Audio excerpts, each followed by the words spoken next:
Que Deus te abençoe e te guarde. Não, calma, não está terminando. Pelo contrário, está só começando. A quinta teológica de hoje é sobre abençoar. Eu sou o pastor Alan.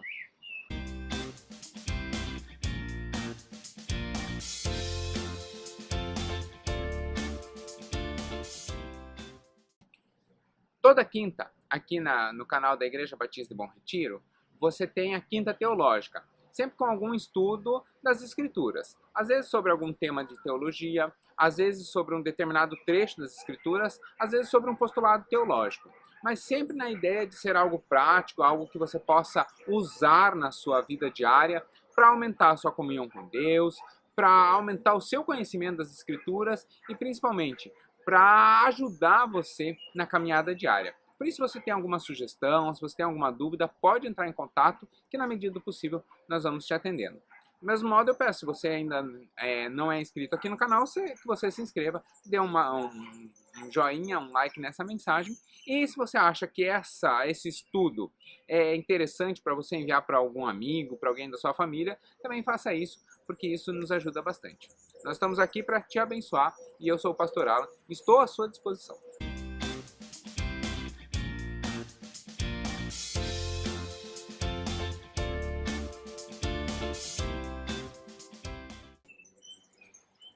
O estudo de hoje é sobre bênção, sobre formas de abençoar, sobre por que e como abençoar e algumas práticas e tradições que nós temos. Então, eu queria começar esse estudo justamente falando sobre isso, sobre a ideia de estarmos abençoando e de entendermos o que esse verbo tão utilizado significa. Por que ela é uma prática que nós ainda mantemos e se isso ainda se aplica na nossa vida hoje. Eu sei que todo mundo aqui gosta de receber uma bênção, isso soa bem ao ouvido, isso acalma muitas vezes o coração, mas qual é o fundamento bíblico disso? Da onde que vem essa ideia? Da onde que vem essa prática? Bom, abençoar é tão antigo quanto a própria existência humana. Deus, ao olhar a sua criação, ele profere um juízo sobre a sua criação. Deus fala, após a criação, Deus fala que o que ele viu era bom. O que foi criado pela sua palavra era bom. E abençoar, na sua raiz, a palavra, o verbo, abençoar, ele vem de soar, né? Produzir som. Então, bem soar, soar bem, é produzir um bom som. Do mesmo modo que bem dizer. Bem dizer é dizer bem, é falar algo bom, é emitir um bom juízo a respeito de determinada pessoa. Né? Então, abençoar ou bendizer são sinônimos, são verbos equivalentes. Abençoar ou bendizer é dizer bem, é falar bem, é emitir um bom juízo ou prestar um bom testemunho a respeito de determinada pessoa. Evidentemente que quando a gente fala sobre isso, bendizer uma pessoa, abençoar uma pessoa, não significa, primeiro, que você está achando que essa pessoa é perfeita, né? Todos nós temos nossos defeitos, temos as nossas falhas e vamos trabalhando, tentando saná-las num processo paulatino, gradual, progressivo de santificação, que ainda não se completou, por isso que inclusive ainda estamos aqui, né? Mas é o processo, é passo a passo, é dia a dia que isso vai acontecendo. Do mesmo modo, não significa que você está sendo conivente ou você não está levando em consideração as colocações que essa pessoa, os erros que essa pessoa tem. O que você está fazendo, na verdade, é dizer, ei, os seus problemas, os seus defeitos, as suas falhas são importantes, são consideráveis, é preciso trabalhar, mas elas não desfazem a grandeza que você tem por ser filho de Deus, ou elas não desfazem o amor de Deus por você. Portanto, o seu valor como pessoa não deixa de existir, apesar dos seus erros, apesar das suas falhas. Então, falar bem de alguém, fazer um bom juízo de alguém, dar credibilidade para alguém, é uma forma de criar um ambiente positivo. Toda bênção é unidirecional e reflexiva. Isso é muito importante nós entendermos. A pessoa que abençoa, ela faz um movimento unidirecional e reflexivo. Unidirecional por quê? Porque a bênção é sempre em uma direção só. É a pessoa que prolatou a bênção em direção a quem recebe. A pessoa que recebe não precisa fazer nada. Eu vou mostrar para vocês depois um costume que eu aprendi com o meu avô. Meu avô foi pastor muitos anos também, já faleceu ele, mas ele me ensinou uma prática de como receber a bênção que eu vou compartilhar com vocês até o fim do vídeo. Então você vai ter que assistir até o final para você conhecer como que meu avô me ensinou e eu nunca mais esqueci e tenho ensinado para quem, a quem eu posso, tenho ensinado também. Mas se a pessoa não fizer nada, ainda assim a sua bênção está valendo. Ela é como uma flecha lançada, como uma palavra proferida, como uma palavra professada. Você externa isso e pronto, né? A pessoa não precisa fazer nada. Mas eu disse também que abençoar é um ato reflexivo. Por quê? Porque você, ao abençoar alguém, você cria em si um ambiente de valorizar o que há de bom, valorizar o que há de melhor, é criar em si ideias, pensamentos positivos. Você cria um ambiente de positividade em você, na sua mente, no seu coração. Você deseja o bem para o outro. Mas aí, como é desejar o bem para o outro? Bom, desejar o bem para quem é nosso amigo, desejar o bem para quem caminha com a gente, para quem é da nossa família, é muito fácil. Então nós devemos abençoar essas pessoas. Mas e quem é contra nós? Como nós devemos agir? Será que há algum respaldo bíblico para isso? Olha só o que Jesus diz em Lucas capítulo 6, versículo 28. Essas são palavras do próprio Jesus. Jesus nos ensina a abençoar até os que não são tão nossos amigos. Olha o que ele diz. Bendizei aos que vos maldizem. Então, o contrário de bem dizer é mal dizer, né? Então, dizer mal. Aqueles que te julgam mal, mesmo assim, a esses nós devemos abençoar. Por quê? Porque essa é a lógica de Jesus. É pagar o mal que nos fazem com o bem que nós podemos fazer. Por quê? Porque cada um dá aquilo que tem. Ou, como diz o versículo, a boca fala do que o coração está cheio. Se você recebeu um mau juízo de alguém, ok, eu ajo em amor. Se você não age em amor, quem está perdendo é quem não agiu. Você cria a sua atitude em amor, porque é isso que você demonstra. Eu tenho o amor de Deus no meu coração, portanto eu agirei pelo bem. Eu vou combater o mal com o bem, e eu vou combater o mal com o amor de Deus. É isso que é a recomendação de Jesus.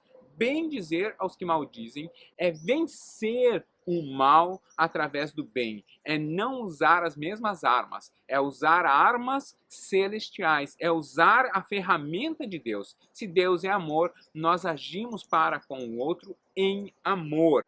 Por isso, combater o mal com o bem é um instrumento que Jesus nos dá para amar o outro e para abençoar a vida do outro.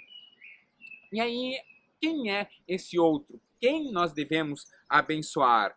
A quem nós devemos dirigir as nossas bênçãos? Bom, há também um texto que vai dizer isso. O apóstolo Paulo, em 1 Timóteo capítulo 2, ele vai nos ensinar a quem nós devemos abençoar. Vamos ver?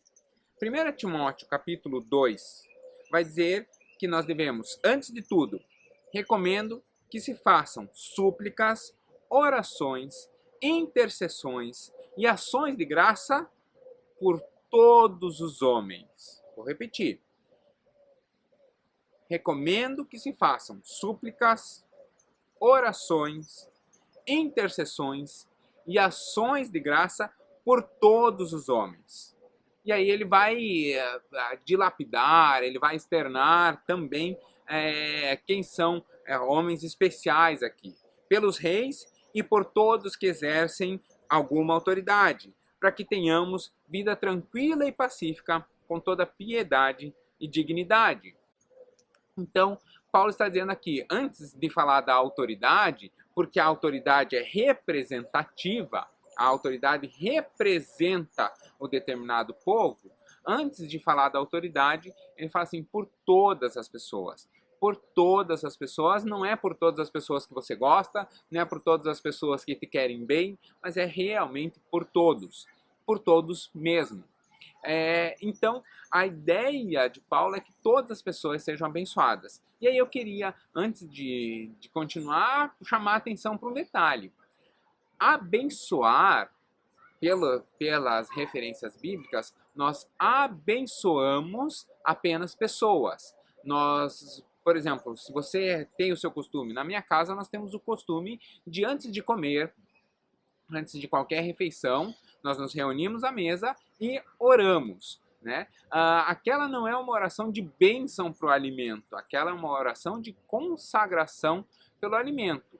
E naquele momento nós também aproveitamos para abençoar as pessoas que interferiram na produção, seja porque prepararam, seja porque elaboraram para ter condições de adquirir aquele alimento, seja porque em alguma etapa do processo produtivo daquele alimento as pessoas interferiram. Então, o agricultor que plantou lá no banhado, lá no alagado, plantou o pezinho de arroz, ele nem vai saber, mas mais cedo ou mais tarde, o arroz que ele plantou lá, que foi colhido e que chegou na minha mesa, eu pedi a Deus, agradeci a Deus pela vida daquele agricultor, por ele realizar o seu ofício e assim eu ter o que comer. Do mesmo modo, eu agradeço por cada um dos alunos que se matricularam na faculdade, porque assim eu tenho emprego e aí com o emprego eu posso adquirir o alimento. Então, todos que participam da cadeia produtiva, direta ou indiretamente, eu oro pela vida deles e abençoo a vida deles através do reconhecimento da provisão divina sobre aquela mesa com alimentos. Nós também, na minha casa, esse é o costume, nós oramos pelos nossos familiares, pelos nossos amigos e pelos que necessitam. Olha que curioso, eu tenho um primo que ele já faz mais detalhado. Ele, nas suas orações, ele gosta de, sempre quando vamos orar pelos alimentos, ele gosta de orar pela viúva, pelo estrangeiro e pelo órfão. Gosta de nomear esses três entes que Deus pede um cuidado especial, né? Então a oração dele é mais declaratória, é mais detalhada, ou mais detalhista do que a minha. Mas a intenção do coração, ela permanece. Então, quando nós vamos, por exemplo, quando nós vamos ofertar o dízimo, quando nós vamos depositar o dízimo, quando nós vamos dar uma oferta à igreja, nós não estamos abençoando aquele valor, nós estamos consagrando aquele valor e pedindo que Deus abençoe as pessoas que usarão aquele valor, aquele erário, para os benefícios do reino, para a glória de Deus. Então, a ideia é sempre essa, nós abençoamos pessoas e coisas, nós podemos consagrar as coisas, né? E a ideia também é de abençoar as pessoas que são mais frágeis, ou seja, as pessoas que, de qualquer modo, dentro da organização social, as pessoas que estão abaixo de nós. Porque quando as pessoas que estão abaixo de nós são abençoadas pelas autoridades ou por alguém que está em uma posição superior, essa pessoa se sente protegida, essa pessoa se sente mais valorizada, essa pessoa se sente mais respeitada. Ao mesmo tempo, quando nós fazemos isso por uma autoridade, quando nós abençoamos quem está acima de nós, nós estamos dando a essa pessoa mais força, mais vitalidade e mais autoridade para que ela faça a boa escolha, tome a boa decisão. Então, nós, no fim das contas, nós somos abençoados, tanto no instante em que abençoamos a pessoa que está mais abaixo, quanto a pessoa que está mais acima, né? Então, nós podemos abençoar a todos. Podemos não, nós devemos abençoar todas as pessoas.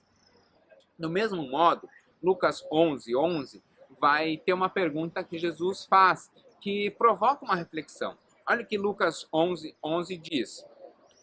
E qual o pai entre vós que, se o filho pedir pão, lhe dará uma pedra? Então aqui Jesus está dizendo, qual pai, sendo pai efetivamente, qual pai fará o mal de dar uma pedra para um filho que está pedindo um pedaço de pão? Nenhum, né? Nenhuma pessoa que tenha efetivamente o sentimento de pai faria uma coisa dessa. Então a ideia aqui é que nós podemos abençoar as pessoas. Eu sei que abençoar ou bem dizer, na sua raiz, na essência da palavra, é dizer bem, é proferir alguma coisa. Já relatei isso. Mas quando nós vamos abençoar alguém, nós podemos abençoar alguém também com serviço, com doações, com bens materiais, nesse caso do exemplo de Jesus, com um pedaço de pão para alimentar uma pobre criança faminta. Ou você pode fazer uma doação de uma cesta básica para alguém que necessita, quando você faz uma oferta, por exemplo, para um missionário, quando você faz uma doação para alguém, ou quando, por exemplo, você presta um serviço. Vou usar um exemplo, e não vou dizer o nome porque ele não pedi para ele, mas me ocorreu agora. A nossa igreja tem vários alunos que estão na faculdade, e essa semana me mandou a sua monografia. Assim, professor, eu escrevi a monografia, enviei, e aí agora voltou a correção. Você me ajuda? Claro, sem problema nenhum. Sentei lá no meu computador, abri o arquivo dele e fiz os apontamentos e as correções que o professor pediu. Ele estava com dificuldade nisso. Não é que eu sou melhor, é que eu já passei essa etapa. Então eu já conheço esse percalço, eu o abençoei com o meu conhecimento, com a minha prática e com uma ação. Coloquei em prática a ação de revisar o texto dele, levando em consideração os apontamentos que o orientador dele tinha feito. Então, há muitos modos de nós abençoarmos as pessoas. As atitudes nossas podem abençoar as pessoas. E aí, eu queria lembrar de uma bênção bem especial que tem em Gênesis, capítulo 27, versículos 28 e 29. Que é a bênção de Isaac para o seu filho Jacó. Jacó que depois virá a se chamar Israel. Então Isaac, ao abençoar o seu filho Jacó, Isaac diz assim: que Deus lhe conceda do céu o orvalho e da terra a riqueza, com muito cereal e com muito vinho. Que as nações o sirvam e os povos se curvem diante de você. Seja o Senhor dos seus irmãos e curvem-se diante de você os filhos de sua mãe. Malditos sejam os que te amaldiçoarem e benditos sejam os que te bendizerem. Quando ele está falando aqui de Deus conceder do céu o orvalho, o homem não tem domínio nenhum sobre o orvalho que vem do céu. Nós não conseguimos determinar como é o orvalho que vem do céu. Eu sei, porque ainda tenho contato com o pessoal de Curitiba, eu sei que Curitiba agora está passando por uma estiagem. Tem pouca chuva acontecendo aí. E nós não temos domínio sobre isso. Nós podemos trabalhar racionando a água, fazendo um melhor uso dos recursos hídricos, mas nós não temos como garantir que venha o orvalho, a provisão do orvalho ou da chuva. Não há o que fazer. Então, quando Isaac se refere a conceder do céu o orvalho, ele está dizendo as bênçãos que o homem não tem domínio, as bênçãos que serão bênçãos do céu, serão bênçãos diretamente de uma provisão divina, dadas deliberadamente pela vontade de Deus essas bênçãos aconteçam sobre a sua vida. Mas olha o segundo trecho, e ele fala assim: da terra a riqueza com muito cereal e muito vinho. Primeiro, o cereal até nasce naturalmente na natureza, mas nesse caso ele está falando que o fruto das tuas mãos, o fruto do seu trabalho, o fruto daquilo que você efetivamente plantou, aquilo que você fez, aquilo que você se dedicou, que isso seja também abençoado. Essa bênção de Isaac me diz muito, justamente por isso. Porque o desejo do pai é o seguinte: que aquilo que você tem domínio, aquilo que você pode fazer, aquilo que você precisa fazer algo em contrapartida, que isso seja abençoado. Mas naquilo que você também não tem interferência, naquilo que você não pode fazer nada, que isso seja também abençoado. Existem coisas que acontecem na vida da gente, existem coisas que vão, sobre as quais nós não temos domínio. Ninguém tem domínio, por exemplo, sobre sua saúde. Basta um pequeno vírus vindo de uma pequena cidade, ou de uma cidade qualquer lá do interior da China, para parar o mundo inteiro. Isso, hipoteticamente, vamos supor que pudesse acontecer. Você sabe que isso está acontecendo. A ideia é que sobre essas coisas nós não temos domínio, mas nós passaremos por elas ainda assim sendo bênção. Portanto, é uma atitude inclusive do nosso coração. O que está acontecendo? O que fazer nessa quarentena? Eu tenho a resposta e ela é muito simples: permanecer sendo uma bênção, permanecer buscando a bênção de Deus. Ah, mas como? Aí nós vamos vendo na caminhada. Mas seja qual for a situação, do nosso domínio ou sem o nosso domínio, nós permanecemos buscando a bênção de Deus. E aí a bênção de Isaac, ela continua ainda, de Isaac para Jacó, ela continua ainda dizendo que as nações, os filhos da sua mãe e tal, ou seja, ela é uma bênção que Isaac ali quer dizer que essa bênção, que essa riqueza, essa provisão divina não se encerre em você, mas permaneça por toda a nação. E é por isso, inclusive, que ao fim dos cultos, nós abençoamos também as pessoas. E aí, então, o culto nosso funciona assim. Nós temos um primeiro período de contemplação, em que nós usamos normalmente o louvor para isso. Então, nós temos esse primeiro período de contemplação, com um louvor. Nós declaramos quem Deus é, e uma das declarações é que Deus é provedor.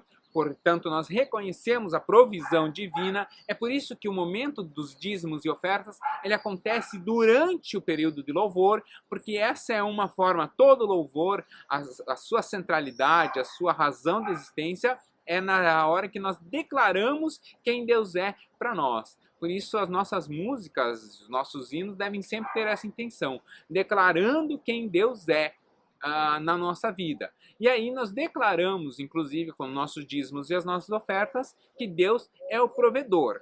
Depois desse período de louvor, vem o período de ministração, ou seja, o período da palavra. É o período em que nós vamos nos alimentar, nós vamos conhecer mais a Deus, nós vamos conhecer mais da palavra de Deus e da aplicação que ela tem à nossa vida. E aí, ao fim do culto, ao final da ministração, nós normalmente oramos, justamente pedindo que aquele conhecimento que entrou na cabeça se sedimente ao coração e que se espalhe por todo o corpo para entrar em prática. Essa é a razão pela qual nós oramos ao fim do estudo, ao fim da didática, ao fim da homilia, ao fim da exposição da palavra. E aí, o culto normalmente encerra com a bênção. E esse trecho é um trecho bem bacana, que tem uma atitude especial que o meu avô ensinou. Só que esse trecho eu não posso ensinar sozinho. Então agora nós vamos fazer uma rápida pausa, você nem vai notar, mas eu vou fazer uma pequena pausa porque eu preciso de um ajudante. E tá passando um moço por aqui que eu nem sei quem é, mas tem um moço que tá passando aqui, ele tá muito bonito, eu vou convidar ele para me ajudar, tá bom?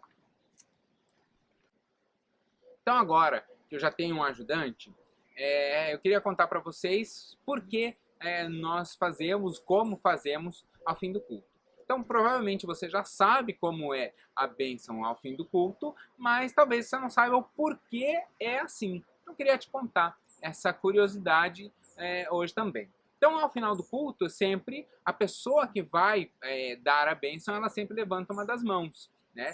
Se você olhar imagens, é muito comum imagens de figuras religiosas estarem com a mão, inclusive com os dedos nessa posição. Não sei exatamente porquê, mas os dedos assim, mas a mão levantada. Nós sempre levantamos a mão, fazemos a posição assim, para prolatar a bênção. Mas o meu avô me ensinou uma maneira bem bacana que esse moço vai me ajudar. Como é o seu nome, senhor? Daniel. Esse moço que se chama Daniel, que eu não sei quem é, mas é um moço muito bonito, está com uma camisa muito bonita, estava passando por aqui, um pequeno gajo português qualquer, ele vai me ajudar a demonstrar para vocês. Então, na nossa representação aqui, o Daniel é uma pessoa que está na igreja assistindo o culto, e eu sou o pastor que darei a bênção. E aí, Daniel, como é que a gente faz? O pastor levanta a mão, e a pessoa? Para receber a bênção, a gente estende a mão. Estende a mão. Então, como o Daniel está falando, a pessoa que vai receber a bênção, ela estende a mão. E aí, o pastor fala a bênção e a gente? Guarda no coração. E a gente guarda a bênção no coração. Esse foi o sistema que o meu avô me ensinou. Se você acha bonitinho, você pode ficar à vontade de usar também. Então, estende a mão, o pastor dá a bênção e guarda no coração. Guarda ela no coração. Muito obrigado, senhor ajudante. Muito obrigado. A ideia de imposição de mãos é uma prática cristã bastante comum. É uma prática, inclusive, que surge no Velho Testamento. Se você lembra, ao abrir o mar se abre com Moisés, com ele levantando a mão. Não é levantando o cajado, não. Olha lá nas Escrituras. Moisés levanta a mão sobre o mar e o mar vai se abrir.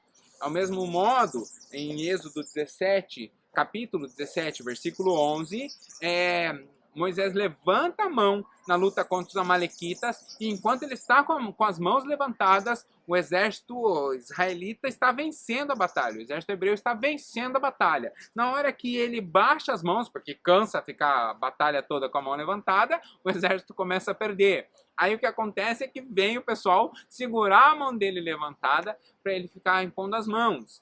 Mas essa ideia de imposição de mãos não é só com Moisés.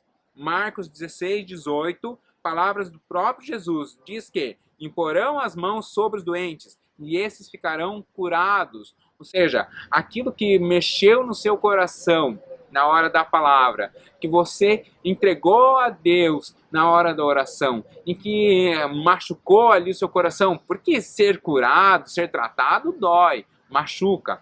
Isso, a imposição de mãos traz cura. Do mesmo, um exemplo bem claro disso aconteceu com Paulo.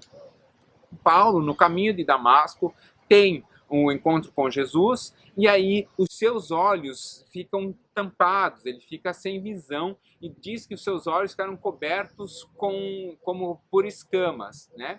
E aí Paulo é então curado por Ananias. Ananias não queria muito ir lá, porque Paulo era perseguidor da igreja e tal, mas o próprio Jesus aparece para Ananias e diz, vá lá e ore por Paulo, e aí, então Saulo, né?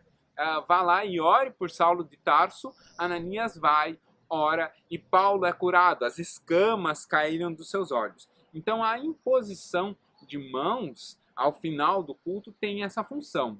E aí há dois tipos de bênçãos que são comuns de serem feitas. A primeira é a bênção que nós chamamos de bênção apostólica, ou seja, uma bênção que os apóstolos faziam e que Paulo escreveu em 2 Coríntios 13, 14.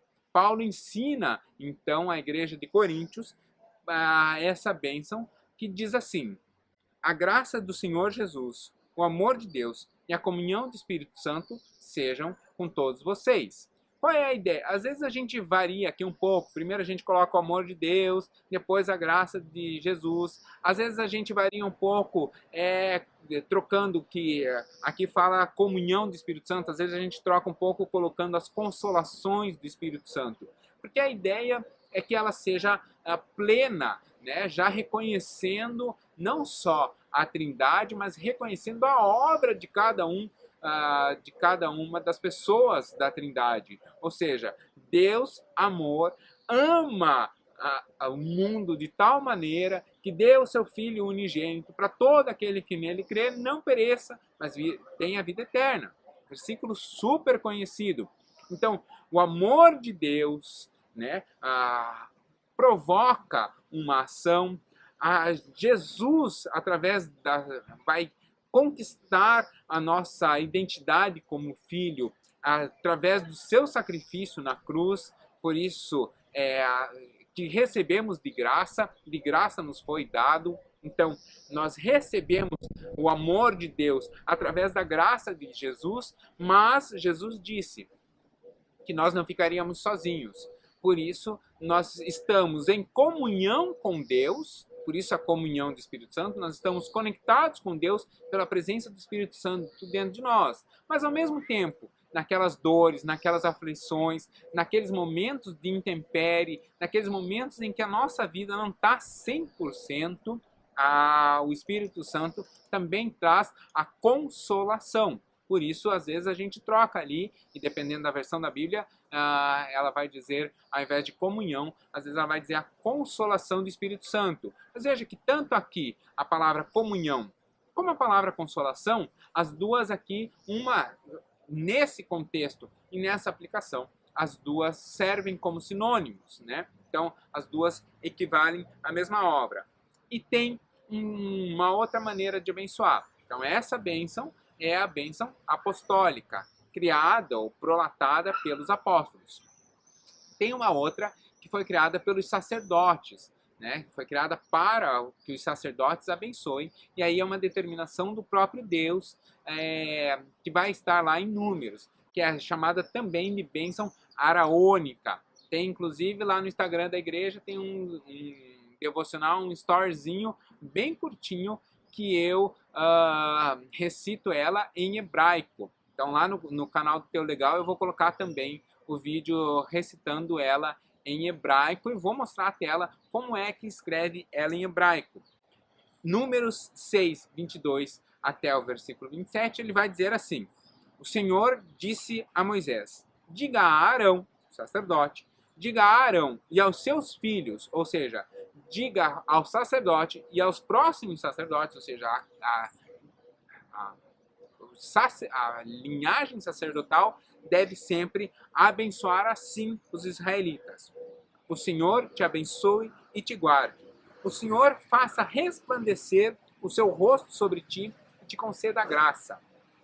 Que o Senhor volte para ti o seu rosto e te dê a paz. Assim, eles invocarão o meu nome sobre os israelitas e eu os abençoarei. Então veja, quando ele fala assim, o Senhor te abençoe, Senhor aqui com letra maiúscula, né, o Altíssimo, o Senhor te abençoe e te guarde. Deus vai te abençoar e guardar você, vai te proteger.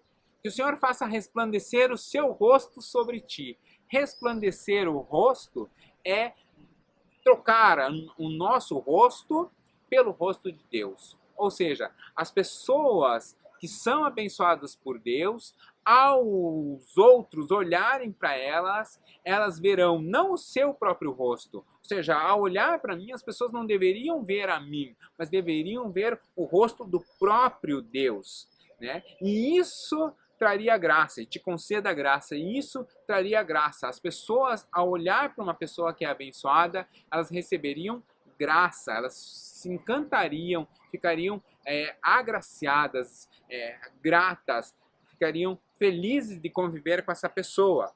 E aí, olha que legal, que o Senhor volte para ti o seu rosto, Ou seja, Deus não vai deixar de te ver, Deus não vai deixar de ouvir a sua oração, Deus não vai deixar de prestar atenção ao seu clamor, Deus não vai deixar de prestar atenção à sua súplica, né? Por quê? Porque você é a face do próprio Deus aqui. Ou seja, a ideia é que a sua vida é um reflexo de quem Deus é, ou da obra que Deus realiza aqui nessa terra. E isso faz o quê? E isso nos traz a paz, ou seja, as pessoas, ao olharem para você, Deus proverá a paz sobre a sua vida.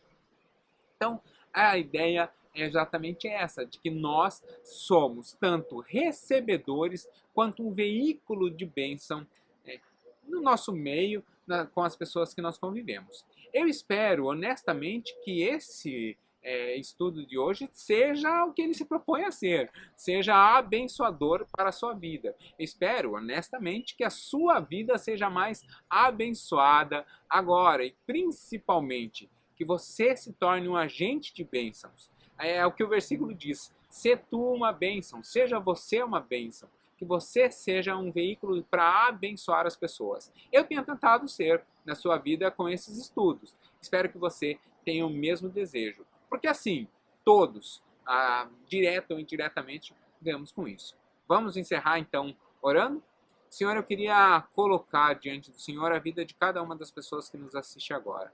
Que o Senhor possa estar abençoando essas pessoas, que o Senhor possa estar trazendo consolo aos seus corações, trazendo tranquilidade, trazendo paz, trazendo provisão sobre a vida de cada um.